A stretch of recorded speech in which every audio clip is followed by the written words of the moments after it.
copain Jack Burton, il regarde l'orage bien droit dans les yeux et il lui dit: T'es si tocard que tu passerais pour un chef-d'œuvre de l'art moderne. Madame, je n'écrirai rien sur ce film, c'est une merde. Merde. Ce sont les gars qui se prétendent normaux qui vous déçoivent. Les dingues, ça ne fait jamais peur.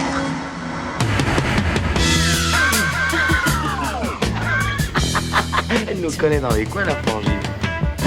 Bonjour et bienvenue dans Sale Temps pour un film, le podcast qui fait la pluie et le beau temps sur le cinéma. Moi c'est Clémence et chaque semaine je retrouve ma bande de chroniqueurs préférés pour faire le point sur l'actu ciné. Ensemble, on se penche sur la sortie du moment, que ce soit en salle, sur les plateformes de streaming ou en DVD et Blu-ray. Avec moi aujourd'hui, j'ai le plaisir de retrouver Marie. Salut Clémence. Et Stéphane. Salut Clémence. À la technique, celui qui épargne à vos délicates oreilles tous les savons, les bafouillages et les micros saturés dont on est capable. Bonsoir Alain. Bonsoir. Et on dit merci à Latex pour l'habillage sonore. Vous vous souvenez du dernier film de Zack Snyder dont on a parlé ici ? C'était il n'y a pas si longtemps. On parlait de Justice League et on n'avait pas vraiment été tendre. Bon, eh bien, accrochez vos ceintures. Aujourd'hui, on s'attaque à Army of the Dead et ça va saigner. Direction Las Vegas, version infestée par des zombies. La ville a été murée, placée dans une zone de quarantaine, histoire d'éviter que les morts vivantes se répandent. Oui, mais Las Vegas, même remplie de zombies, c'est toujours une ville pleine de machines à sous et de coffres-forts. Mandaté par un patron de casino, un ancien militaire décide de monter sa petite équipe de mercenaires façon Ocean's 11. Leur objectif, récupérer un max de bifton en échappant aux zombies, puis quitter la ville avant qu'elle soit rayée de la carte pour de bon par les autorités. Initialement prévu comme une suite à Dawn of the Dead sortie en 2004, Army of the Dead avait été annoncé en 2007. Dans un premier temps développé par Universal et Warner, le projet reste un long moment dans les tiroirs. Netflix récupère finalement les droits en 2019 et change de cap. Bilan, un film coécrit, coproduit et réalisé par Zack Snyder qui sort sur Netflix le 19 mai 2021. Alors mes chers chroniqueurs, vous qui êtes de grands fans de Zack Snyder, qu'il avait encensé son dernier film, est-ce que vous avez passé un bon moment devant Army of the Dead ? Allez, je vous écoute. Si vous deviez donner votre avis sur le film en un seul mot, ça serait quoi ? Moi je vais dire sabotage, parce que c'est un mot que j'ai utilisé plusieurs fois, je crois, en parlant du film après l'avoir vu. Et il faut dire qu'on l'a vu il y a à peu près une demi-heure, c'est-à-dire on vient de le finir il y a une demi-heure, voilà. Donc c'est encore frais. Voilà. On a eu le temps de bien le digérer. Ouais. Sabotage, Marie ? Moi je vais dire zombie, point d'interrogation, avec le ton. Zombie ? Zombie ? Eh bien, on va voir ça tout de suite.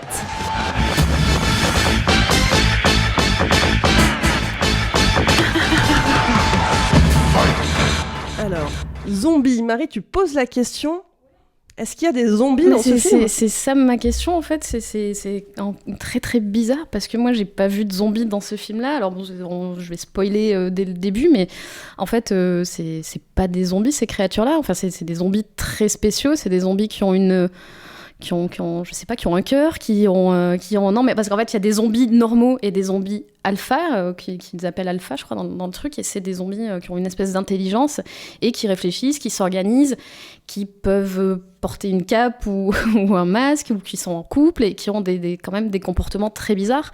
Il y a des scènes très très étrange où ils passent dans un endroit où les zombies dorment, et en fait on dirait que c'est un film de vampires plutôt. On a plutôt l'impression de toutes ces scènes dans les films de vampires où les tueurs de vampires arrivent dans la salle où dorment tous les vampires dans leur cercueil et tout ça.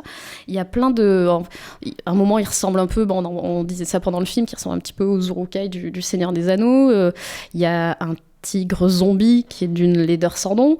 Il y a un cheval zombie que le roi des zombies chevauche fièrement avec sa lance à la main, et en fait c'est des zombies qui se comportent pas du tout comme des zombies, ils se comportent comme plein de créatures supernaturelles qu'on a déjà vues, mais jamais comme des zombies. Du coup donc ça c'était déjà la première chose qui m'a gênée, et du coup ça me gêne parce que c'est pas un film de zombies. Moi j'aime bien les films de zombies, je pense un peu comme tous les gens qui aiment un peu les films fantastiques et les films de genre. Et du coup là c'est pareil, c'est jamais un film de zombies, il y a jamais le côté gore, fun, même sur ce côté-là on n'est pas du tout satisfait sur ce côté-là.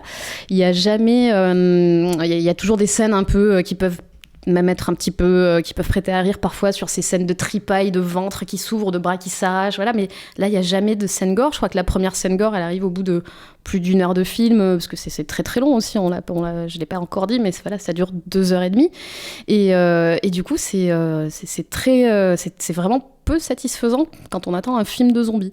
Donc ça, c'était vraiment mon premier problème. Après, j'ai plein d'autres problèmes sur le film. C'est très mal écrit. Déjà, c'est le pitch de Peninsula sur lequel vous aviez fait un épisode. Je crois que c'était le tout premier de Sale Temps pour un film. C'était le tout premier épisode. Déjà, c'est un peu le même pitch. Et au final, Peninsula était quand même vachement plus satisfaisant sur plein d'aspects. Alors que c'est quand même pas terrible. Non, mais c'est ça. Moi, j'avais été vachement déçue de Peninsula parce que j'avais vraiment aimé le premier. Et du coup, c'était une suite assez décevante. Mais en fait, ce film-là te fait revoir à la hausse pas mal d'autres films. Justement, j'ai revu c'est le Dawn of the Dead de Snyder que j'ai revu là juste avant. L'Armée des morts en français. Ouais, L'Armée des morts, ouais. Qui est le remake de Romero et du coup qui est en fait c'est l'opposé de ce film là dans sa version. Donc moi j'ai vu la version qui était la version ciné, je crois, qui dure 1h35, quelque chose comme ça, et moi je me souvenais de le film a plein de soucis, mais moi je me souvenais de ce début qui était assez chouette, qui rentrait assez vite dans le sujet avec l'attaque de zombies au bout de 5-10 minutes dans la maison d'un couple et la fille qui s'échappait, qui prenait sa voiture, et puis il y avait ce plan large, donc on partait d'une maison d'un couple et d'une famille, et on avait ce plan large sur la ville qui commençait à être en attaque de zombies et tout. Et en fait, là, c'est l'opposé. On a plusieurs débuts. On a tout un générique qui sert de montage, on dirait presque une bande-annonce. On a toujours ces moments de montage avec de la musique et des scènes en fait qui sortent de nulle part, et il n'y a pas d'enjeu, il y a rien, le film commence jamais vraiment, et ouais, c'est très très très bizarrement écrit, on va dire, et donc voilà, c'était un peu les soucis que j'ai eu sur ce film. C'était très compliqué de rentrer dedans. Ouais, c'est vrai que cette invasion de zombies qu'on attend, finalement, on la voit pendant le générique, parce que c'est une succession de scènes du moment où en fait tout commence. On va spoiler de toute façon, hein, donc on peut le dire, le film débute et explique pourquoi est-ce que Las Vegas a été envahi. Hein, c'est parce que des militaires transportaient manifestement un zombie dans un convoi super sécurisé, et puis il y a un accident qui se produit, le zombie s'échappe, et à partir de là, Las Vegas finit par tomber aux mains et se laisser infester. Donc ça, c'est le début, mais finalement c'est uniquement dans le générique qu'on voit ce qui se passe, et par la suite la ville est complètement murée, et les zombies sont plus ou moins retranchés dans des habitations, des casinos. Oui, et puis on les voit plus trop, mais c'est vrai que après, moi je sais que j'ai ce problème en fait de fantasme autour de ce genre de film, parce que quand, moi j'ai grandi avec les films de Romero évidemment, que j'aime beaucoup. En tout cas les 3 gros premiers films de zombies, hein, là évidemment La Nuit des Morts Vivants, le Dawn of the Dead qui a été remaké par Snyder, moi l'original je trouve ça vraiment formidable, et évidemment Le Jour des Morts Vivants. Et Romero a toujours eu ce fantasme, maintenant il est mort, mais il a toujours eu ce fantasme en fait de faire un vrai film de zombies épique, ce qu'il appelait pour lui c'était Twilight of the Dead normalement, et c'était le Laurence d'Arabie du film de zombies pour lui, c'était l'idée. Et évidemment, comme on était dans un système cinématographique qui pouvait pas forcément permettre de mettre autant d'argent que dans un film comme Laurence d'Arabie pour faire un film de zombies, parce que c'était gore, c'était pour réserver un public averti, etc., il a jamais vraiment pu le faire. Et là, on arrive en 2021 sur Netflix, avec un questionnement qui se pose pas au niveau de la violence, normalement en tout cas, un questionnement qui se pose pas tellement au niveau du budget, puisque maintenant des réalisateurs confirmés comme Zack Snyder, en fait, qui ont déjà eu des succès au cinéma, etc., sont les bienvenus sur des plateformes comme Netflix, avec un énorme pouvoir, en fait, on leur laisse vraiment beaucoup de liberté, et du coup, lui, il se retrouve à faire ça, et moi, techniquement, j'ai beau pas forcément aimer Zack Snyder, le cinéma de Zack Snyder, j'ai envie, en fait, à la base, d'aimer ce genre de film, parce que je pense que, comme moi, il a aussi grandi avec ces films-là, et qu'il s'est dit, je veux faire ça.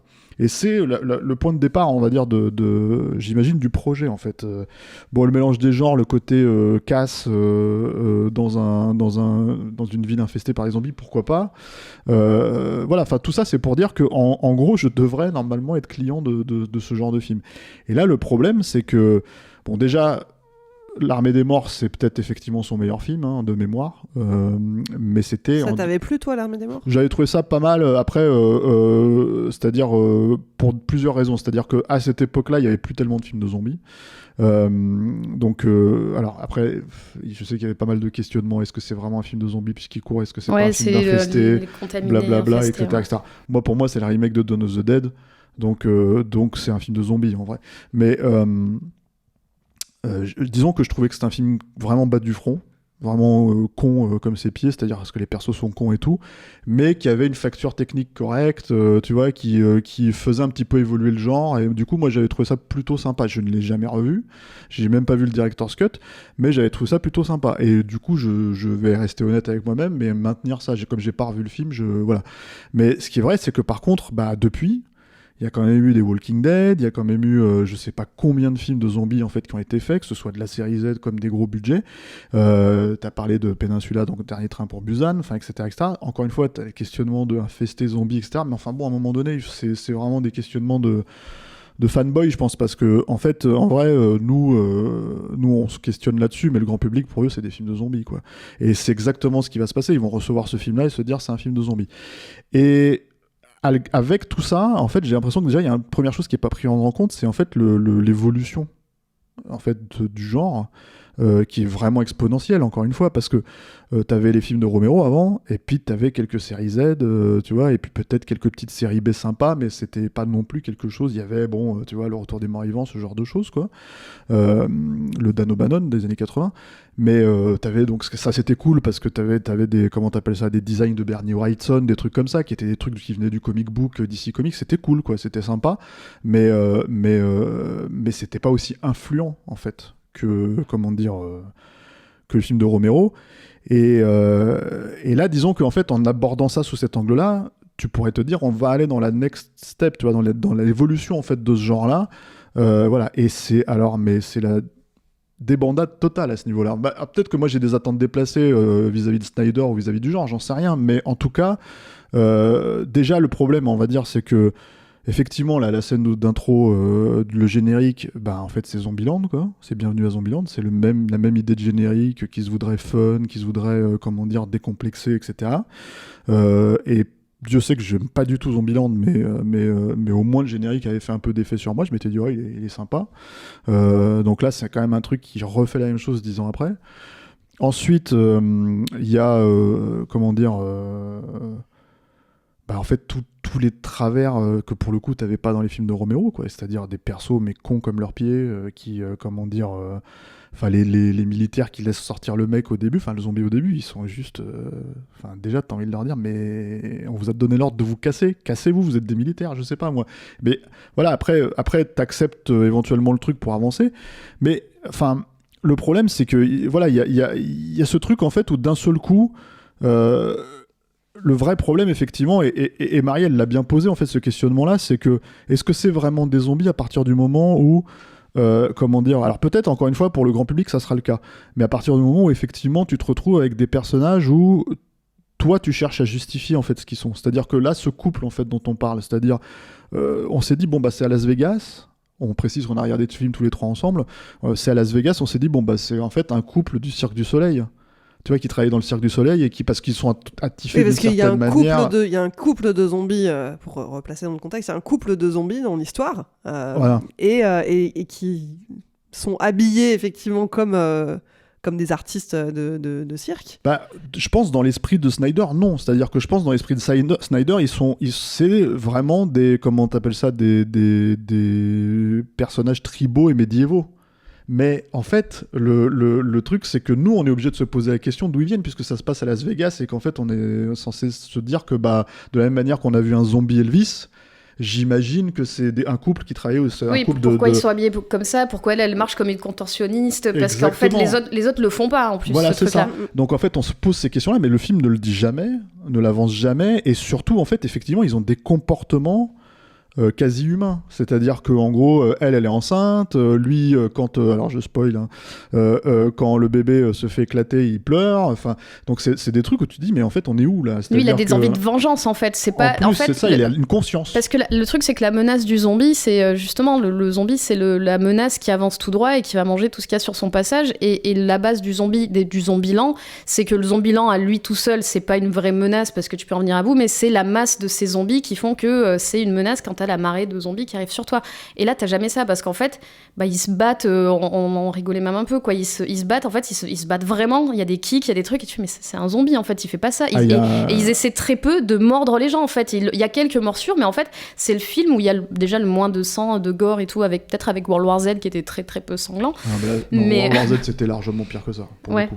Mais bon... C'était PG-13, hein. Ouais, mais du coup, il y a très peu de sang et très peu de morsures, et en fait, c'est un des films de zombies où il y a le moins de personnages, tu sais, t'as toujours ces scènes de personnages genre, je suis mordu, laissez-moi là, ou alors le personnage qui le cache et tout, et en fait t'as très peu de personnages qui sont mordus parce qu'ils meurent tous de différentes façons, quoi. Mais oui, à la limite en fait le problématique de ce type de règles là qui les dépasse ça me dérange moins, mais en fait le vrai problème c'est qu'on se retrouve avec des zombies qui font du breakdance par exemple et ce genre de trucs, et j'imagine en fait que dans son esprit Zack Snyder c'est fun de faire ça, mais en fait, le problème, c'est que déjà, ça ne l'est pas vraiment. Enfin, je trouve pas ça... C'est en fait...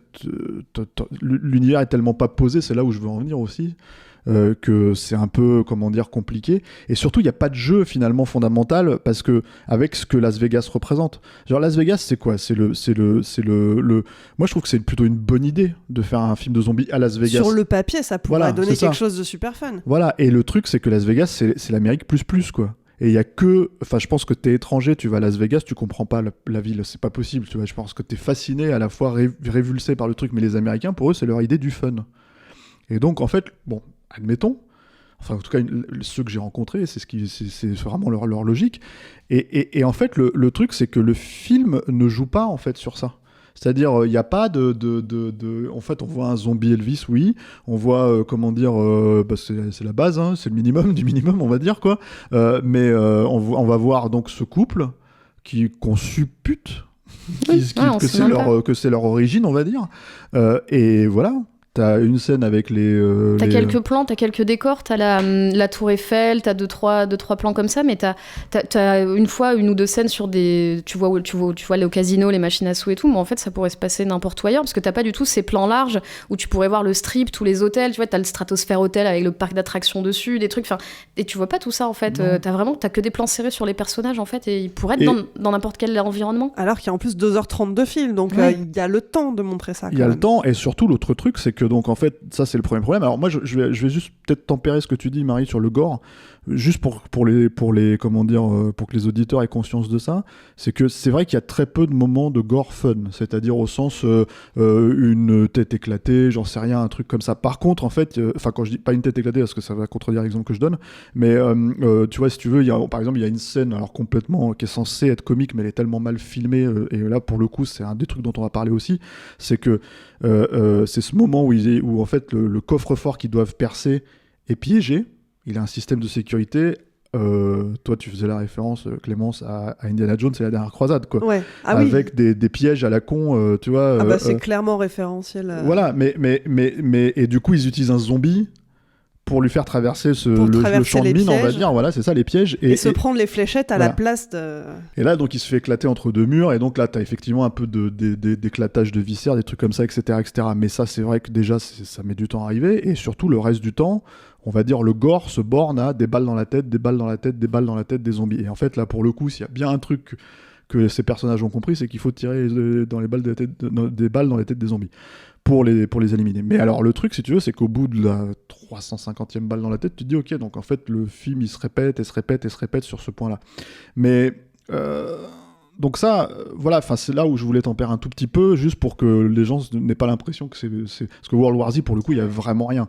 Et c'est même presque un contresens, en fait, de faire un film de zombies sans PG-13, tu vois. Mais, et c'est vrai que, là, tu le cites, celui-là, mais c'est vrai que, du coup, c'était aussi un des fantasmes à la base, le même type de fantasme, c'est-à-dire faire vraiment un gros film épique mais avec qui, ça, pour quoi. le coup, avait... alors, moi, je l'ai pas aimé non plus, ce film, mais qui, pour le coup, avait quand même des scènes d'envergure et des trucs un peu plus imposants, même si moi c'était pas mon truc, mais il y avait des trucs quand même plus ambitieux que là-dedans. Sauf que quoi. c'était, je pense, la même problématique, pour le coup, qui était la problématique de faire des scènes comme ça, comme dans Le Seigneur des Anneaux, en gros. Enfin, voilà.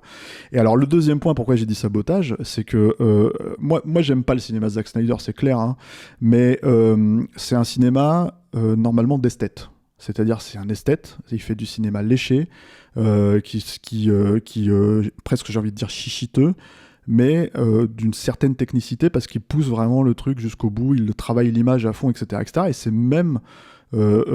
c'était assez évident que c'était un des problèmes de Justice League quand il est sorti en salle, que c'était justement pas lui qui avait poussé le film en post-production, etc., etc. Or là, en fait, c'est un pur film de Miro. Ce qui est complètement hallucinant, c'est que le film joue constamment sur le point. Mais en fait, il joue sur le point de façon totalement factice. C'est-à-dire que, en gros, c'est pas du tout... Alors là, il est chef-op sur le film pour, je crois, la première fois de sa carrière, si je dis pas de bêtises. Et j'ai envie de dire que ça se voit, parce que c'est quand même assez gratiné, quoi.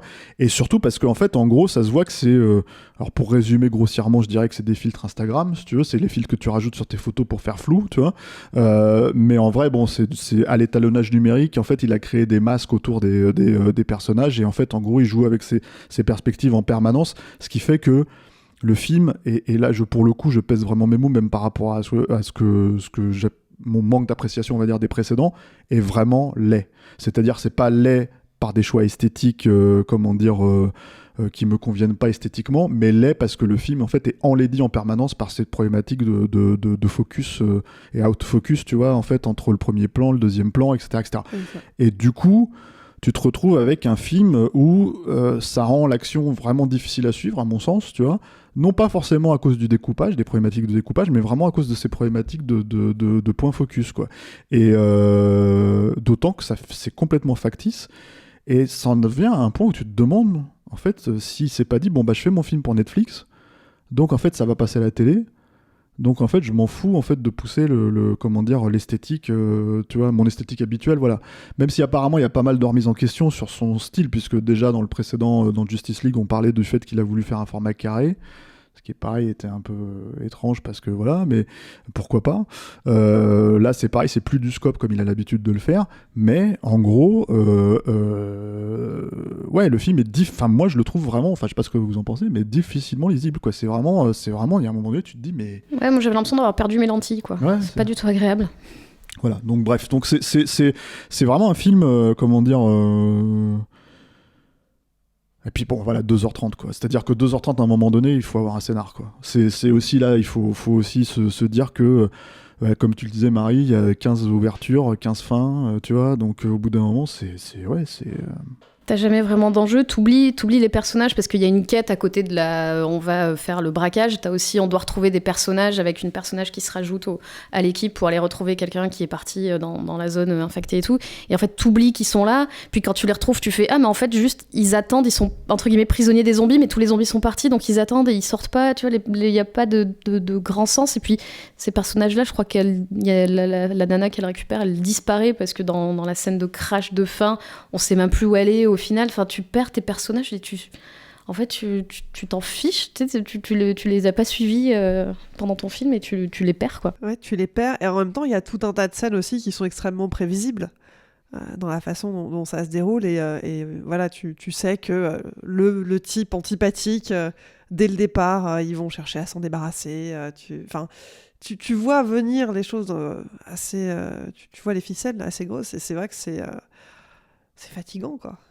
C'est-à-dire que, en fait, à un moment donné, le problème, c'est que tu te retrouves avec, encore une fois, un film de 2h30 qui, peu ou prou, a les mêmes problématiques fondamentalement que le Justice League qui faisait 4 heures. C'est-à-dire que ce film-là, je pense qu'on peut facilement virer une demi-heure de scène et avoir un film plus ramassé. Mais en réalité, l'autre point, c'est qu'on s'est retrouvé effectivement avec des moments où on s'est dit, mais qu'est-ce qui se passe là ? C'est-à-dire, il y a ce moment où, à un moment donné, le zombie en chef, le roi des zombies, je sais pas, tu vois, passe devant d'autres zombies qui sont cramés, et on s'est dit, mais qu'est-ce qui s'est passé. Alors peut-être que les auditeurs vont nous contredire, les fans de Snyder vont nous contredire et nous dire que il s'est passé ça et ça, mais t'as pas bien regardé.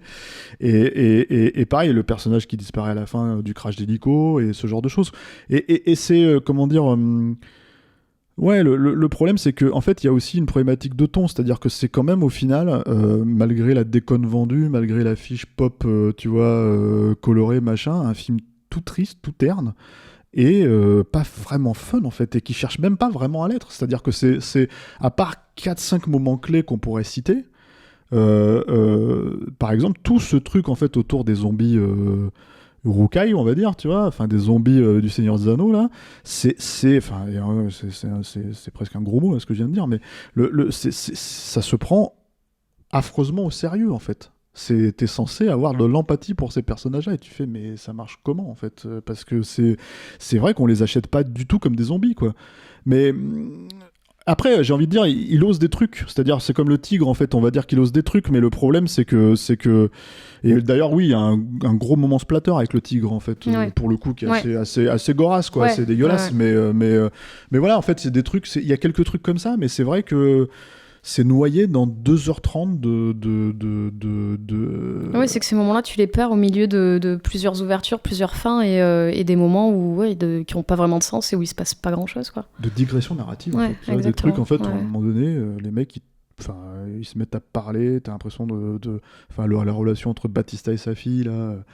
C'est petit passage film français. Ouais, voilà, on dirait qu'elle l'engueule comme dans un film français qui se passe dans le 5e arrondissement, tu vois. Enfin, bon, d'accord, tu vois. T'as des persos qui se révèlent. T'as, comment elle s'appelle, cette actrice là, que j'aime beaucoup en plus, Anna de la Reguera, je crois, qui était dans enfin, je l'aime beaucoup parce qu'elle est dans Nacho Libre, que j'aime beaucoup Nacho Libre, mais qui d'un seul coup lui dit je suis amoureuse de toi, et puis en fait tu te dis ok, oui, il se passe, là je vais peut-être pas spoiler mais voilà, tu vois, donc en fait du coup c'est tué dans l'œuf, tu vois, enfin c'est tout un tas de trucs comme ça en fait où tu te dis ouais, il y a des moments où tu te demandes ce qu'il a voulu faire, ce qui n'était pas forcément, encore une fois... Moi, je pense que le problème de l'Armée des Morts, c'est que le scénar était un peu crétin, et en fait, comme il devait soutenir la comparaison au Romero, qui est quand même un film plutôt intelligent, on va dire, ça faisait un peu mal de dire que voilà... Mais bon, le type, il se rattrapait sur, comment dire, une certaine virtuosité, disons. Puis il y avait des scènes un peu rigolotes, là, quand il tirait sur les zombies avec le mec qui était en face dans l'armurerie et qui disait « Vas-y, shoot le sosie de machin ». Il y avait 2-3 scènes un peu marrantes. Il se parle avec des pancartes, des trucs comme ça, c'est ce que je me souviens et tout. Ouais, qu'ils envoient le chien avec le talkie-walkie pour après se parler. Il y avait 2-3 trucs un peu sympas que tu retenais du film, quoi, alors que là... Quelques bonnes idées, là... il n'y a rien à sauver. On se souviendra du cheval zombie.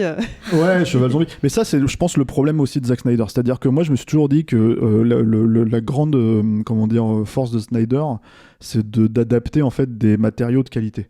Alors, pour moi, pour les abrutir, tu vois, mais en fait...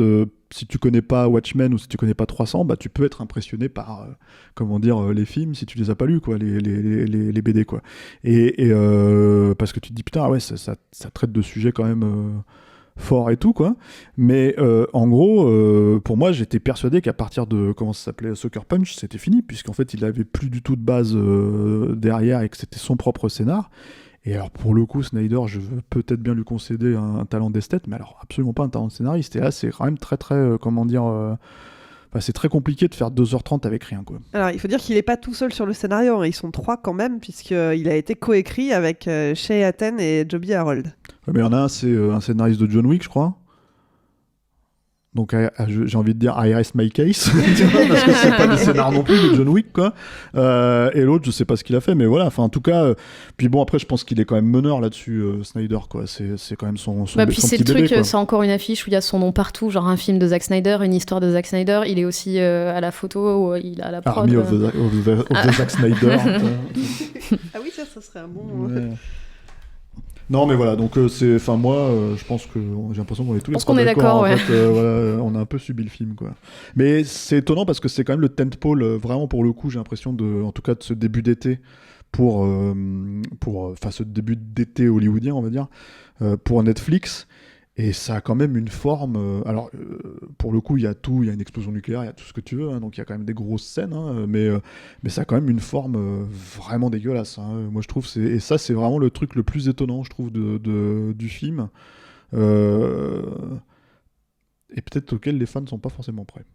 Je vous sens totalement perplexe toutes les deux, là, vous êtes éteintes. Non, on se transforme en zombie progressivement. Ouais, d'accord. Non, j'étais en train de chercher ce qu'avaient fait effectivement les deux co-scénaristes et oui, effectivement, il y a eu John Wick Chapter 3 auquel pas le pire, hein. Shea-Ten a participé et Joby Harold a coécrit Obi-Wan Kenobi qui va sortir l'année prochaine. La série télé. Ouais, la série télé. Formidable. Voilà. Voilà. Et écoutez, vous serez ravis d'apprendre qu'une série d'animation spin-off intitulée Army of the Dead Lost Vegas, développée par Jay Oliva, sera diffusée sur Netflix prochainement. Et un film préquel également, Army of the Thieves, réalisé par Matthias Schweighöfer, qui a été tourné l'année dernière et qui sera diffusé dans le courant de cette année. Bon, pour conclure ce film, est-ce qu'on le regarde ou pas ? Non. Bah, en fait, c'est étonnant parce que j'ai envie de dire non, effectivement, et presque, et malgré tout ce qu'on a pu dire sur Justice League et tout, je trouve ça moins bien que Justice League. Faut le faire, et pourtant Justice League, je l'ai quand même subi, quoi. Donc ouais, j'ai envie de dire, si vous avez pas regardé Justice League, parce que après tout ce qu'on a dit, ne regardez pas celui-là non plus, après tout ce qu'on vient de dire, quoi. Quitte à regarder un Snyder, regardez peut-être Dawn of the Dead, qui finalement... Quitte à regarder un Snyder, regardez un Michael Bay. Tu vois, je sais pas, tu vois, j'ai envie de dire, voilà, au moins on s'amuse, quoi, tu vois. Voilà. C'est complètement débile aussi, mais on s'amuse. Un bon film de zombies à recommander à nos auditeurs ? Non, mais un bon mauvais film de zombies, en fait, ça sera Virus Cannibal, mais je pense que certains de nos auditeurs connaissent vraiment bien. C'est quand même parce que en fait j'étais vraiment étonné que quand même, parce qu'il faut quand même raconter un petit peu l'envers du décor de Sale Temps pour un film, hein. Marie ici présente quand même, c'est une grande fan de série B, de série Z, d'horreur, de fantastique, etc. Clémence ici présente, c'est quand même une grande fan de nanar, et ni Clémence ni Marie n'ont vu Virus Cannibal. Et comment Virus tu Cannibal, nous shames, comment tu nous nous balances, parce qu'en fait balances. justement je suis en train de vous hyper. Tu vas nous organiser une projection. Exactement. Et en fait, donc dans Virus Cannibal, il y a par exemple un mec qui se danse en tutu rose, un soldat qui danse en tutu rose et qui donc du coup, du fait de son inattention, se fait attraper par des zombies, par exemple, tu vois, entre autres choses. Il y a des stock shots. C'est un film assez formidable. C'est nos Rolls-Royce de série Z. Évidemment, c'est du Bruno Mattei.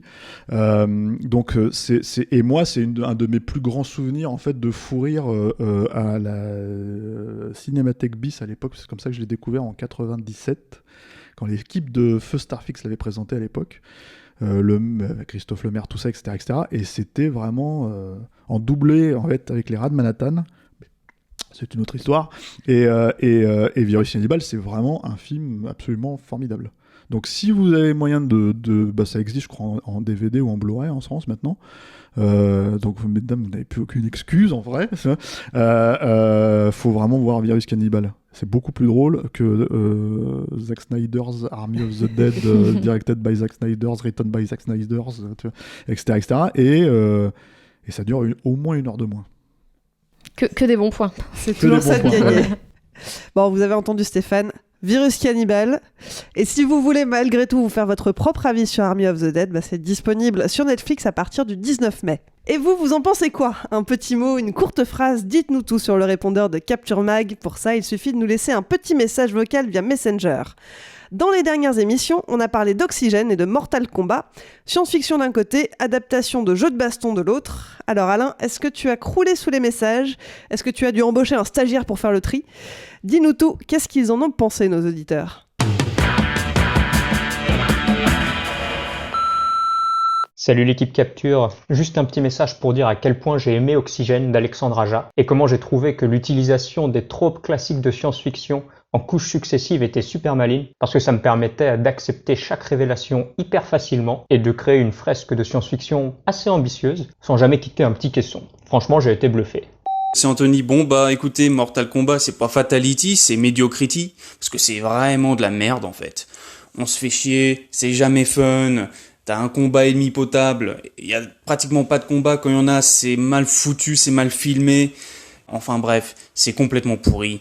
Il reste Kaino qui vraiment pour le coup m'a fait marrer comme pas possible, et puis sinon c'est naze, et puis le remix du thème original, c'est juste non quoi.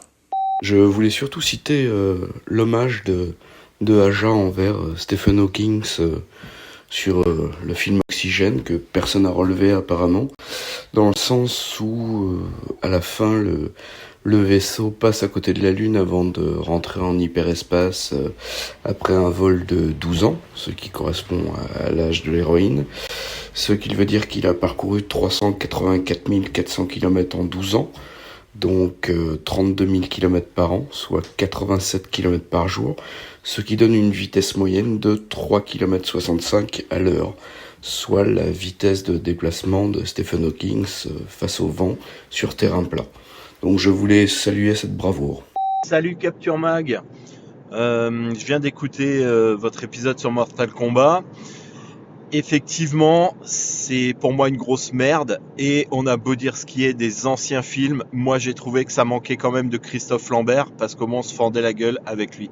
Allez, continuez votre boulot et à bientôt.